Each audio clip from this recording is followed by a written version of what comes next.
A gente segue falando sobre regra fiscal porque é muito importante para o nosso país, para o governo federal também e para o mercado. Todo mundo está de olho nesse momento de entrega. E eu aproveito para chamar a Basília Rodrigues e o Gustavo Uribe, porque é interessante até acompanhar as movimentações em torno disso, sobre se vai ser aprovado ou não depois que for entregue ao Congresso, porque Arthur Lira já disse que deve aprovar, passar esse texto aí em torno aí de 15 dias, né?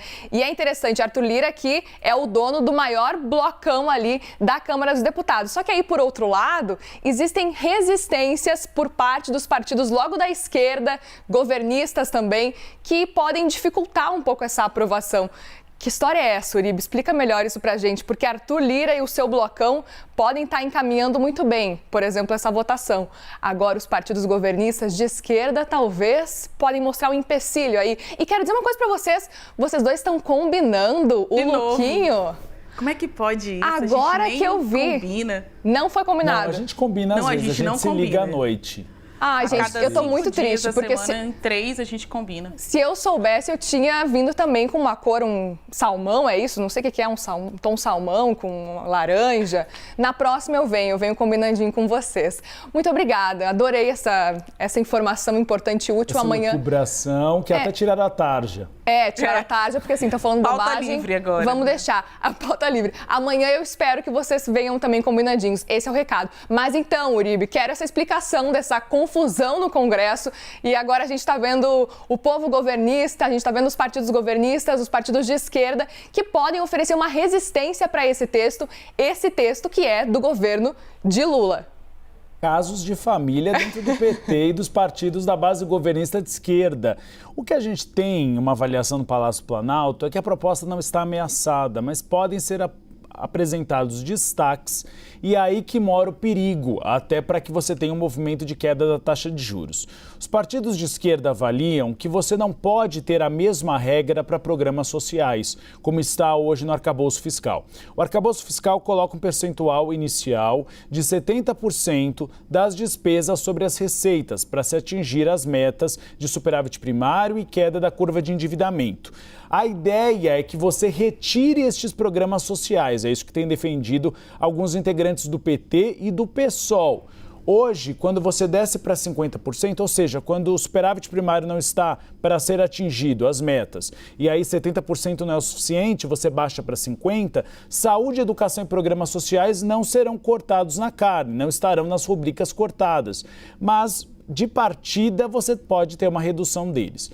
Ontem, eu e a Tainá Farfã conversamos com alguns integrantes de partidos de esquerdas. Um deles foi o deputado Rogério Correia. E ele foi direto. Ele disse, há em geral um apoio ao arcabouço fiscal, mas com adaptações favoráveis a investimentos sociais. Ou seja, ele salientou de cara, não sabemos se o crescimento econômico vai propor a possibilidade de cortes orçamentários. Então, o PT, dentro dele, já faz uma discussão, um dilema de que pode haver, então, uma abertura de porteira de médio e longo prazo. A grande questão nesse momento é saber se realmente será possível aprovar esse arcabouço fiscal. Arthur Lira e Rodrigo Pacheco estão bastante otimistas até o início de junho. Nós temos uma reunião em maio do Copom, agora no início de maio, do Comitê de Política Monetária, que não deve baixar a taxa de juros. O Banco Central já deu essa sinalização para o Palácio do Planalto e para o Congresso Nacional. Mas há uma expectativa de que a ata do Copom já traga essa sinalização. A reunião seguinte é do dia 21 e 21 de junho. Se realmente o cronograma, essa expectativa positiva e otimista do Congresso Nacional se confirmar, será possível aprovar o arcabouço fiscal antes dela. Mas Roberto Campos Neto foi muito direto nas falas de bastidor. Ele disse, é possível começar um ciclo de redução da taxa de juros caso a proposta seja aprovada como foi apresentada pelo Ministério da Fazenda. Então, se houver grandes modificações com a abertura de porteira para programa social, fica um pouco mais difícil reduzir a taxa de juros. O próprio mercado está assustado também com alguma possibilidade de mudança, né? Para além do que já está apresentado pelo Ministério da Fazenda. Basília, quero te ouvir também.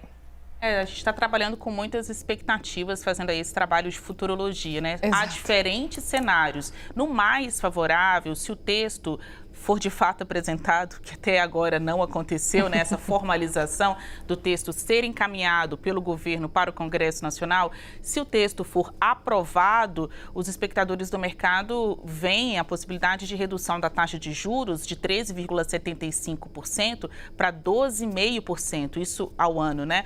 Isso é uma expectativa extremamente otimista, uma queda significativa da taxa de juros, se neste curto espaço de tempo houver a aprovação do arcabouço fiscal.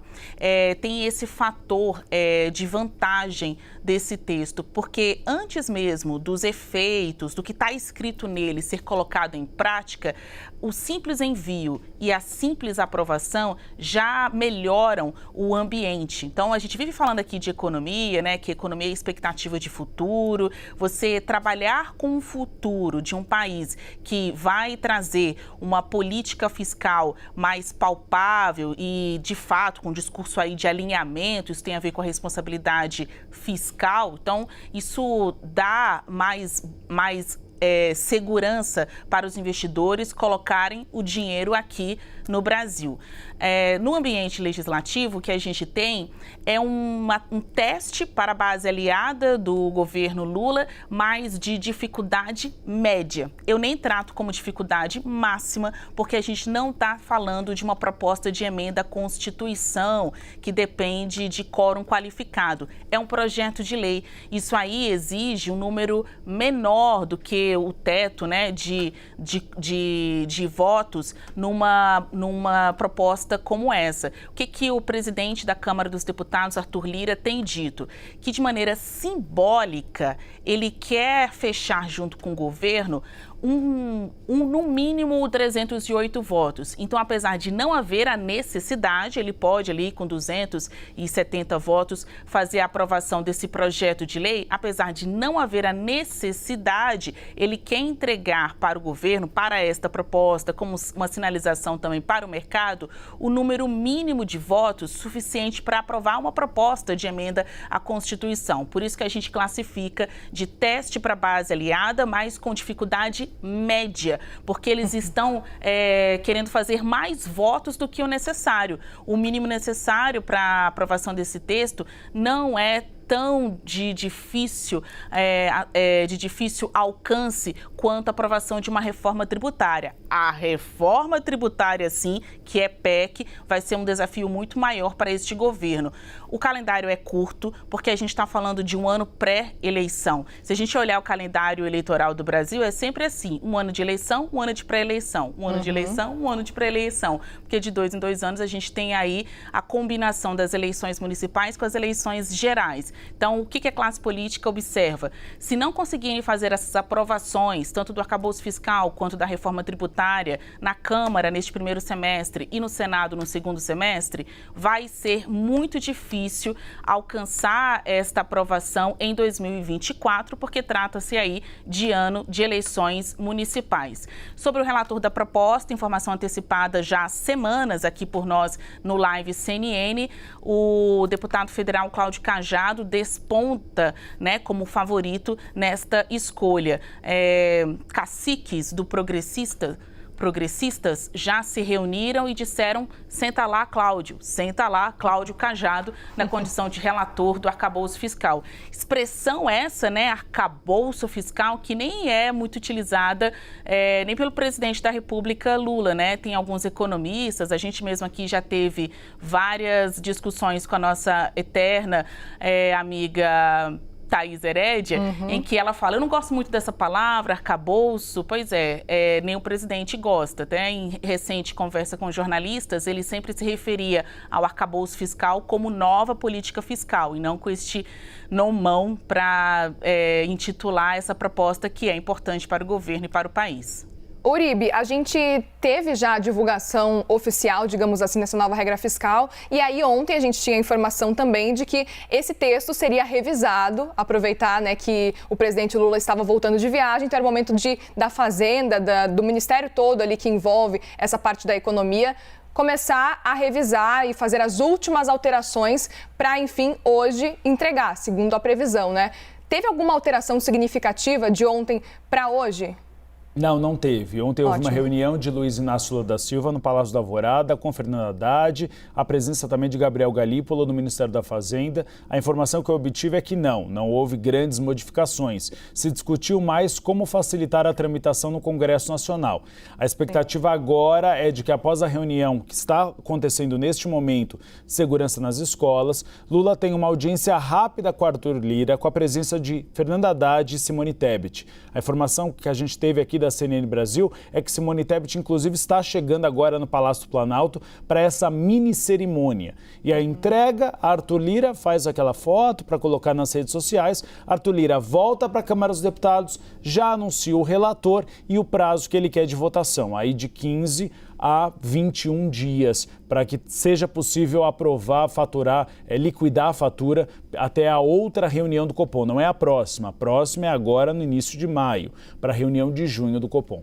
Basília, você falava que esse é o primeiro teste do governo, da base governista também, mas oficialmente não é um teste tão difícil assim, né? Os testes mais difíceis vão vir mais para frente. Esse é um teste que vai ser complicado, você disse que é de dificuldade média, digamos assim, né?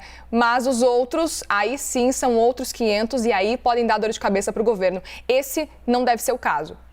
A reforma tributária que exige mesmo o quórum qualificado, né, o máximo aí de votos, então no mínimo 308 votos para aprovação de uma PEC, esse é mais difícil. A gente está falando de uma proposta que há 40 anos está em discussão no Congresso Nacional. Hoje, o texto da reforma tributária está naquele grupo de trabalho, né, especial formado na Câmara, que tem como coordenador Reginaldo Lopes, deputado petista, né, ex-líder da bancada do PT na Câmara. Quais são as informações que a gente tem de bastidor? Antes de ir para a China, Lula esteve reunido com o Reginaldo Lopes e chegou a perguntar para ele: você tem certeza que a gente consegue os votos suficientes para aprovação desse texto? E ele ali, na maior performance do seu otimismo, né, disse que sim, presidente, a gente vai conseguir aprovar a reforma tributária se mudar conceitos. Um desses conceitos é tratar estas propostas como aquelas de Estado e não de governo, dizer que elas não são propostas importantes tão somente para o governo Lula, mas para todo um Estado, independentemente das suas variações políticas.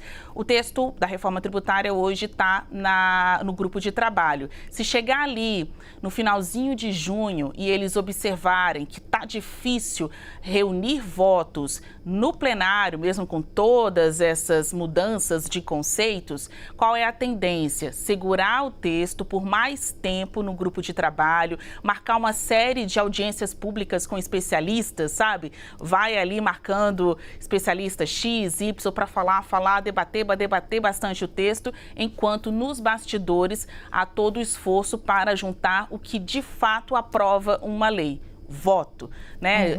Trocando aí de um lado o romantismo, do outro a realidade. De um lado, muito debate, do outro, todo o esforço do governo de articulação, negociação para, de fato, obter os 308 votos e aprovar a reforma tributária inicialmente na Câmara dos Deputados e depois no Senado Federal. Então, são testes para essa base aliada, mas tem níveis de dificuldade diferentes. O arcabouço fiscal é super importante, mas comparado à reforma tributária, o nível de dificuldade dele no que diz respeito a número de votos é médio. A reforma tributária, até por ser historicamente uma proposta debatida e fracassada, né, no Congresso Nacional, a gente já teve inúmeras versões, até é engraçado ver o resgate de alguns nomes que já estiveram envolvidos neste texto, como o deputado federal Aguinaldo Ribeiro e o Bernardo Api, que hoje está como secretário no Ministério da Fazenda. Isso é para